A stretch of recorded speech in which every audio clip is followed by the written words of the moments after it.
Tonight is the anniversary of the passing of my great-grandfather, Yisroel Nevler, who was an extraordinary chassid of their Rashab and the previous Rebbe. And he is famous for many, many things. His legendary service of Hashem in prayer, the understanding of deep chassidic concepts, and his wit and his tongue. But what I wanted to focus on tonight was one rather humorous story that I think has a connection to this week's Torah portion. Rabbi Yisroel Nevler was studying in the yeshiva in Lubavitch in Russia, and he had this prankster sort of nature. So he liked to feed goats vodka. And that wasn't enough of a humorous stunt for him. So one day he not only gave this goat some vodka and watched the goat prance around, he brought the goat into a closet in the study hall. And while the boys were studying Torah, they heard in the background the goat bleeding and no one knew where it was coming from.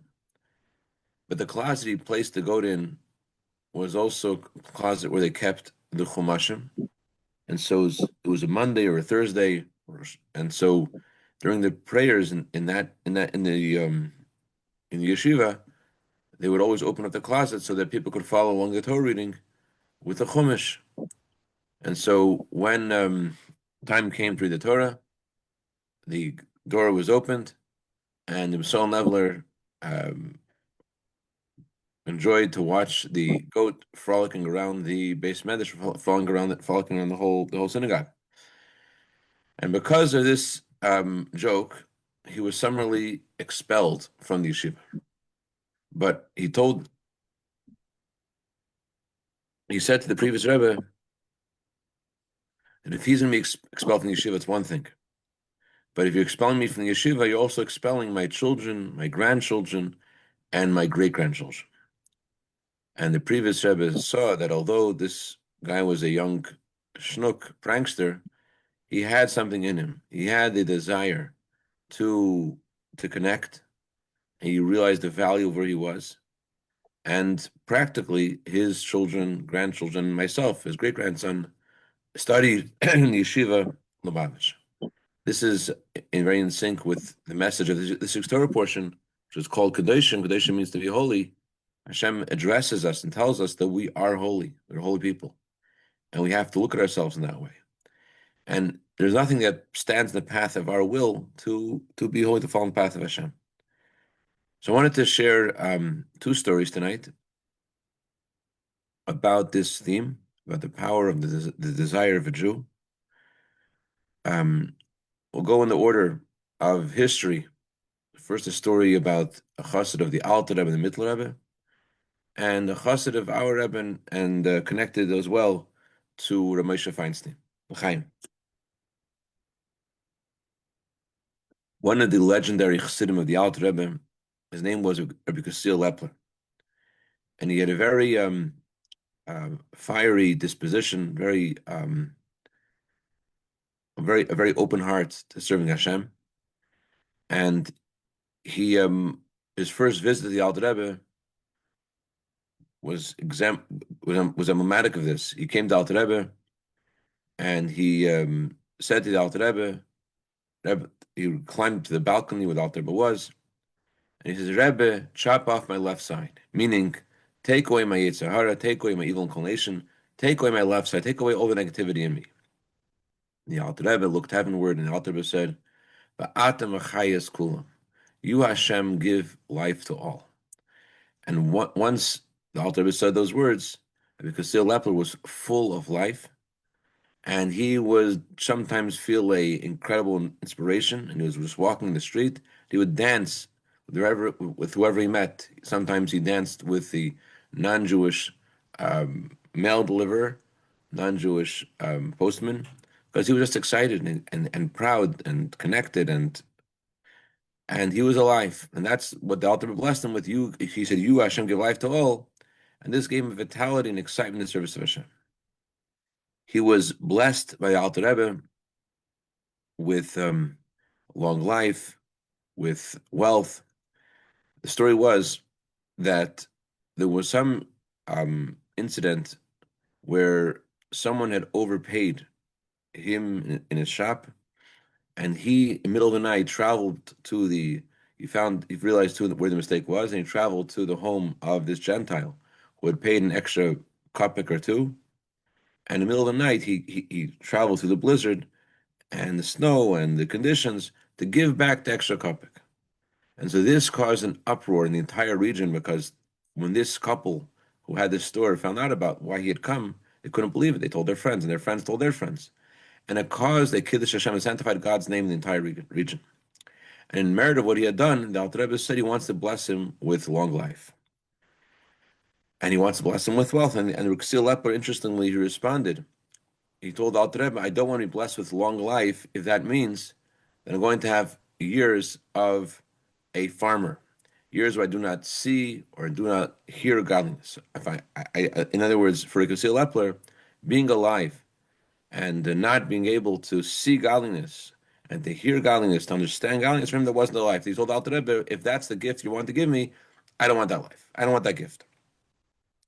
So this was the way he served Hashem with incredible fervor and love. And it says in the Hayom Yom that there were some times he would pray all day long, literally. He would pray Shachris till Mincha, and Mincha till Ma'ariv, and Ma'ariv till late at night. All day long he would pray sometimes, because of his incredible gift that the Alter Rebbe gave him. You give life to them all. So ordinarily, that's how people look at Yekusiel Liepler.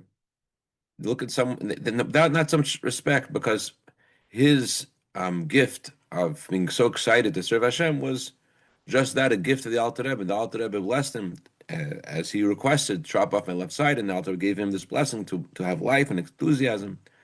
So Chassidim didn't really respect him, but the truth is, there's another part of the story which isn't as famous.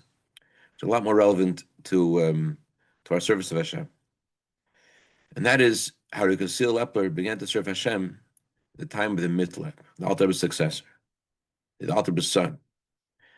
The Alter Rebbe, among the Chabad Rebbes, his path in teaching chassidus is associated with the sphere of Chachma. Chachma is about revelation of godliness, and Chachma is about Hashem giving something to the world.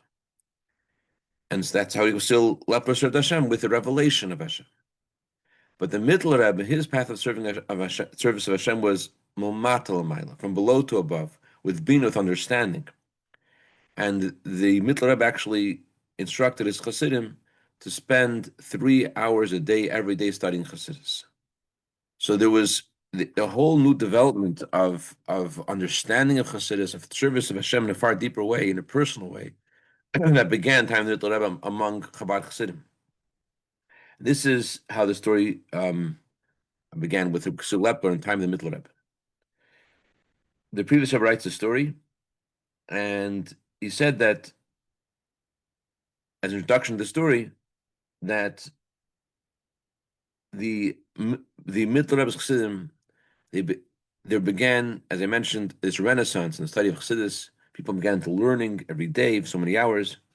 Not only they're learning themselves, but the Liepler Rebbe also gave them the responsibility to share chassidus and teach chassidus, the various villages, various villages and settlements where Jews were. And so all these students became teachers, and so the teachings of chassidus became very widespread in his time. So one day, one of these teachers who was instructed by Liepler Rebbe to share chassidus, to go into various villages and share, he stopped off in the city, in the village where Yekusiel Liepler lived. Liepler Liepler means he's from Lepel, and Lepli.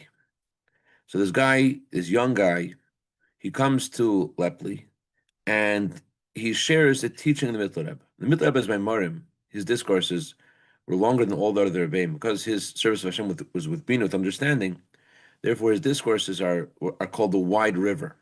In comparison to the Alter Rebbe, whose teachings were very brief, in comparison, the Liepler was the opposite. His teachings were a wide river of flowing information. The Liepler would teach chassidus for hours and hours and hours. Sometimes went beyond 10 hours. And so this chassid was passing through this town. He, as instructed, he stayed there for a week, and every day he would share a discourse in the Mitzvah Rebbe. Because this young man was incredibly gifted, um, and not only was he very knowledgeable and understanding of what he was teaching, he also his mouth. He just was. The words came out very clear and sharp, and he explained it very well and very clear. It made a great impression on all the listeners. But Yekusiel wasn't such a great intelligent man. He wasn't so intelligent, and he couldn't understand these discourses. But it bothered him so deeply, and it crushed him. And he was low in his own eyes. He felt so ashamed he couldn't understand this, and he would start to ridicule himself. Like, what's the matter with me? Why can I get this? And this lack of understanding broke him and crushed him. He felt empty. He was the thoughts that engulfed his mind were difficult thoughts that presented himself as someone low. He felt I can't understand, and he felt lack of worth. He felt that there's some kind of clip or some kind of evil, some kind of concealment in him that's holding him back from understanding chassidus. And so, in order to remove this klippa, he would insult himself. Like it says in chapter 29 in Tanya, that sometimes it's good to insult the Yetzer Hara. The Yetzer Hara, Alter says that it says in the Gemara, you should always anger your godly soul against your animal soul. So it says in Tanya that, for example, you should call your animal soul names and say you are Rab, a Rasha, Meshukot, Masuv, Manul, you're abominable, you're disgusting. How long will you cover, will you hide and conceal godliness? The Rebbe did say that in our generation, speaking and thinking such melancholy words are not the best medicine for us all the time, because we have a weaker psychological nature, and also because we're close to the time of Mashiach, we need to have so much negativity. Anyways, but it does say in Tanya that there is a way of serving Hashem where you are criticizing your evil inclination, you're angry at Yetzer Hara, you're upset at Yetzer Hara. Why is your Yetzer Hara, why is your animal soul, why is the evil inclination hiding Hashem's presence from you? So Liepler did this, and he told the legendary chassid of the Rebbe Shabbos about his experience. He said, I was then 40 years old. For 15 years, I would visit the Alter Rebbe, and I learned as much as I could. And now, new things going on. This young man is literally a fegele, a little birdie, and he is repeating a mime in the Mittler Rebbe with this. He's saying a tune and with excitement, and I'm listening. I don't understand it. I feel these are very deep concepts. They're wondrous concepts, but I don't understand it at all. Every day, Liepler shared. Every day, I went to hear him share another discourse. I heard him, and I didn't understand him, and it literally like bothered me deeply in my kishkas, in my inside. Every discourse I heard crushed me as if I was in as if I was like a meducha. So what's it called? Like a garlic crusher. I felt crushed every time I heard a discourse, and I called myself all these names of insults, and a fire was lit in me that I need to unlearn these discourses. I need to know them and understand. I asked this young man to stay a little longer, and I asked him to repeat it again and again. He tried to explain it to me, but my head was like a block of wood, and my mind was unable to accept what he was explaining to me. I kept the guy in my town for 3 more weeks. He was planning to go for a week. I kept him for 3 more weeks. And I asked him to share more again and again. But eventually he left. And during that time, I left the store. And I didn't take care of the store. Asked my family to take care of the store. I just wanted to understand what's going on. I spent day and night trying to work hard to understand what this guy was teaching me. But unfortunately, all my effort did not bear fruit. When this young man left, I felt like a ship in the middle of the ocean, and I fasted, and I cried. I said Psalms, but nothing helped. So I decided to travel to see the Mittler Rebbe in Lubavitch. When I came to Lubavitch, it was 9 months since I'd been there before, and I saw a new world. There was about 50 or 60 young men, and they were learning deeply chassidus, learning and sharing with each other. It was a whole excitement of learning of chassidus. I got to Lubavitch on a Wednesday. On Shabbos, before Kabbalah Shabbos, before Ma'ariv, before the evening prayer, the Liepler Rebbe shared a discourse. And then on Shabbos day, before Mincha, the Liepler Rebbe shared another discourse explaining the one that he'd shared the night before. The discourse itself I understood, but the explanation of the discourse, that I couldn't follow. And I was surprised to see all these young men, they understood the explanation. And I felt terrible that I couldn't understand it. And the whole night, I cried from the depth of my heart, and I fasted all day. On Monday, when I went to visit the Liepler Rebbe for private audience, I told him what happened to me in my home, and how this guy passed by, and he shared these discourses he heard. And I told him, the Rebbe, that I understood the regular discourses, but the deeper concepts, I couldn't understand them. And I told him how I understood the Maimer that he had said on Friday, but not the explanation of it. The Liepler Rebbe responded, there is nothing that stands in the path of desire. And he explained that although desire is only a power of the soul, it's not the essence of the soul, but the power of desire has the ability to reveal the inner strength from the very core of the soul. And it develops a person's talents. Especially, desire has a power to develop our intellect and emotions, because intellect and emotions are lower than desire. But even the higher soul powers, which come from literally the essence of the soul, desire has the ability to bring to the fore such strength that, or externally, you think that you don't have the ability to do these kind of things. But desire has the ability to bring out these higher, deeper soul powers. It doesn't desire your will to understand, the will to learn chassidus. What I was telling him, it doesn't only help your mind develop, your heart develop, but it reaches deep within your soul, and it causes these inner soul powers that are part of the essence of your soul to be displayed and to be manifest and to come out. So when the Yekusiel Liepler heard from the Liepler Rebbe that there's nothing that stands in the path of his desire, he decided, I'm staying in Lubavitch until I start to understand. And with the people passing through Lubavitch, coming from Liepler, he sent a message to tell my family, take care of the store, I'm going to be here for a while. And so he stayed in Lubavitch for 4 months.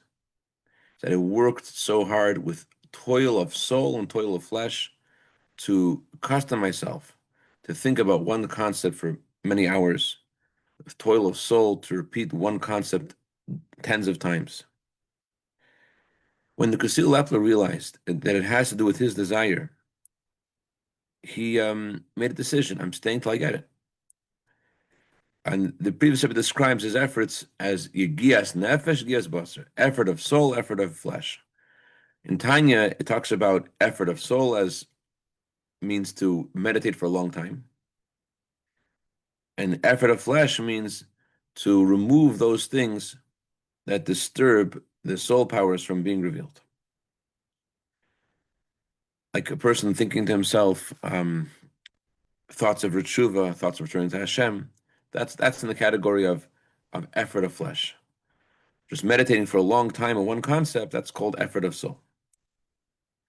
So, effort of flesh is also expressed in meditating for a very long time on one concept, and now to allow the body and the worries of the body to disturb this concentration. An effort of soul has to do with diligence, to think again and again and again with the same concept.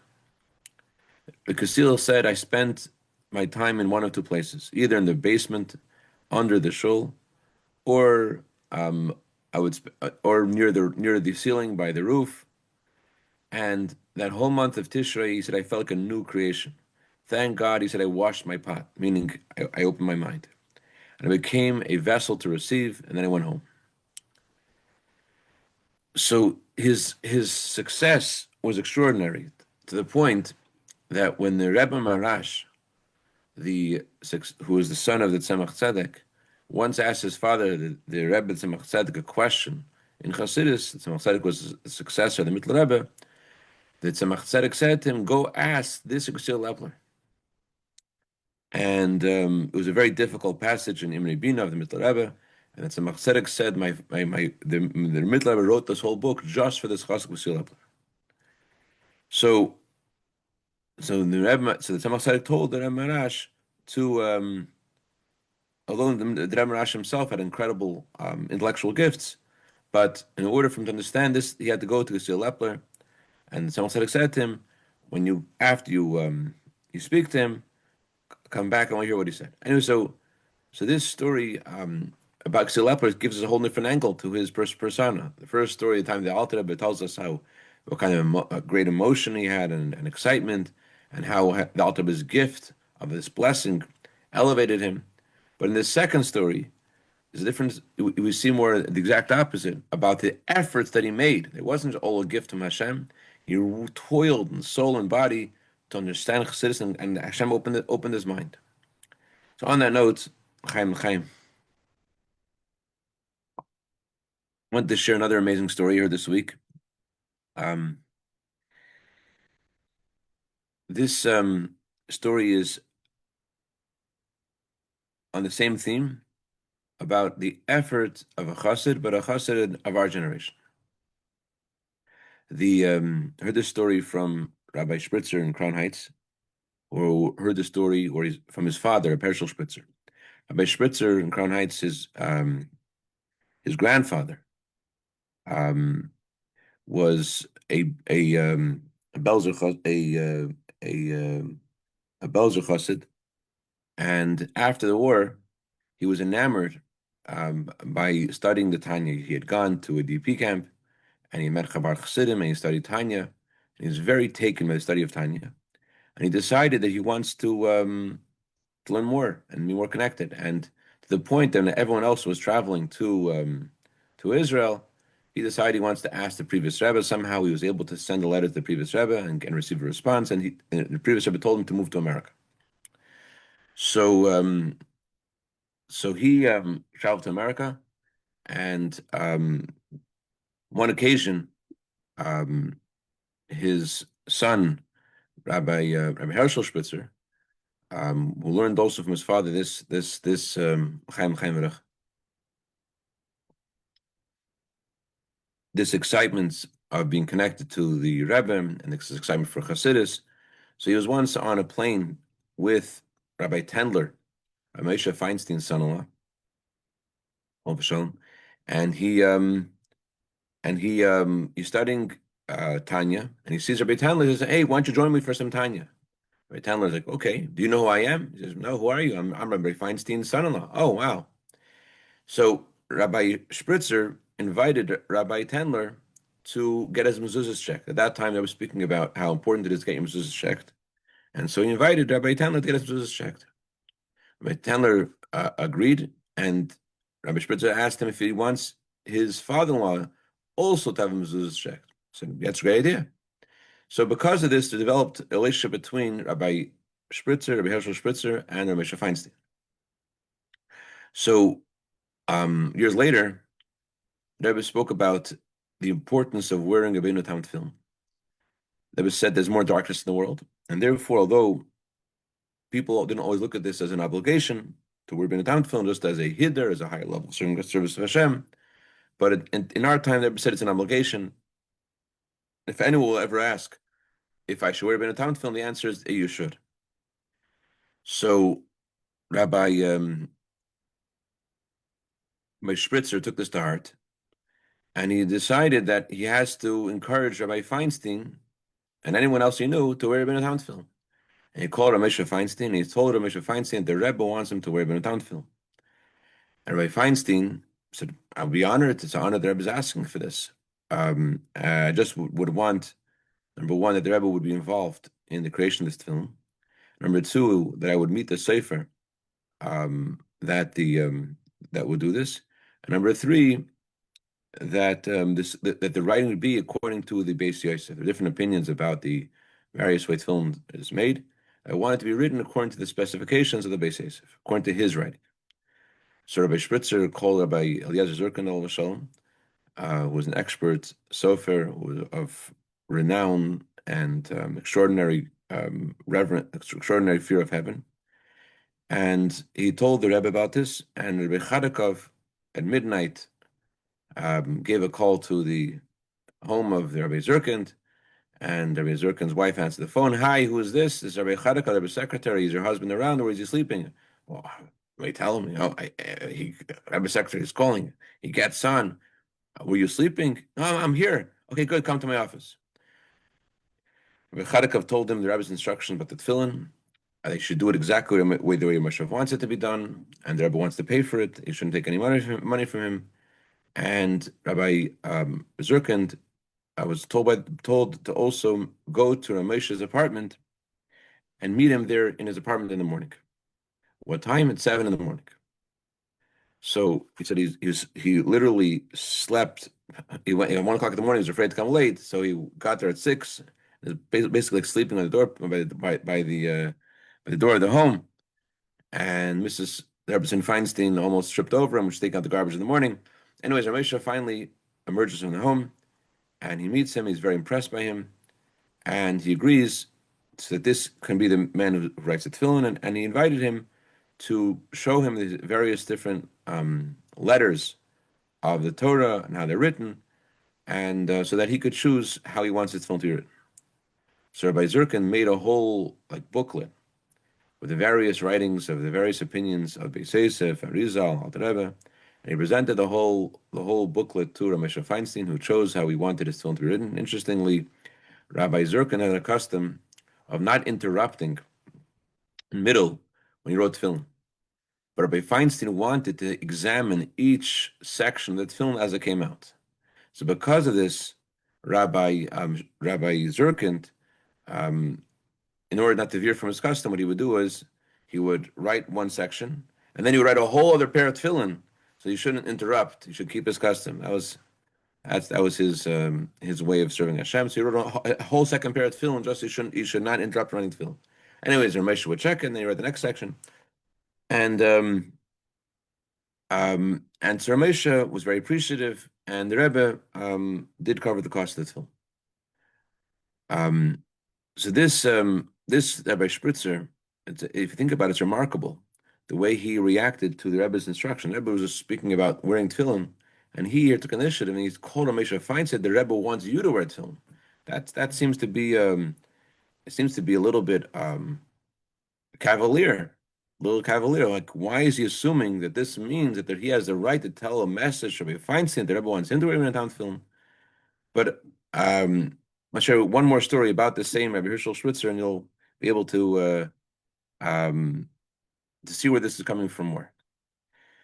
The Rebbe, on one occasion, began a campaign to teach Torah to elderly people. The Rebbe said that elderly people should not be ignored as they are, unfortunately, today by their children, and people don't consider elderly people to have redeeming value, but actually the Talmud says the opposite. The older someone gets, the more wise they get, and they should be respected, and they should be encouraged to study Torah. And there should be kolel. There should be a times and places for study of Torah for elderly people. So the following Shabbos, the Rebbe repeated this instruction. He said no one did anything except for one man. Who was this one man? This man was Rabbi Herschel Spritzer, who had gone to an old age home in Lower East Side, and he gathered people there together, and he says, "Guys, we're having a kollel. I'm going to teach you halacha," and he just didn't ask questions. He just went with enthusiasm. He knew this is instruction of the Rebbe, and he just went. And the Rebbe said there was one person who was a zaris. He was a person that went with alacrity and enthusiasm, and he did something, and he did what the instruction of the Rebbe. So just like in the story of Yekusiel Liepler, you see here that how a chassid has to have this measure of desire and excitement and exuberance and alacrity to do the will of the tzaddik, and although it on the surface it seems cavalier, it seems too much, but actually no, that's Everyone else was sleeping. They weren't paying attention, but he got up and did. He went forward. So that's the message of this week's Torah portion. Hashem addresses every Jew and tells every Jew, Kadeshim to you. You should know you're holy. You should know I'm talking to you. I believe in you. And when you hear something in the Torah, Hashem says, I mean you, and you could do it. And having that realization is really something which transforms our devotion to what we do. Like if you realize Hashem is talking to me right now, He's giving me this mitzvah, you do it with a whole different energy. But if you think it's just it's a mitzvah for everyone to do, it doesn't mean me, then it's a whole different. It's not the same thing. And that's the message we get from the story of Yekusiel Liepler and the story of Rabbi Herschel Spritzer. And there's instruction that comes from a tzaddik we take it personal. I have to hear as if the Rebbe's talking to me. Anyways, that's the story I want to share this week. A gute Woche and a freiliche Woche. All the best.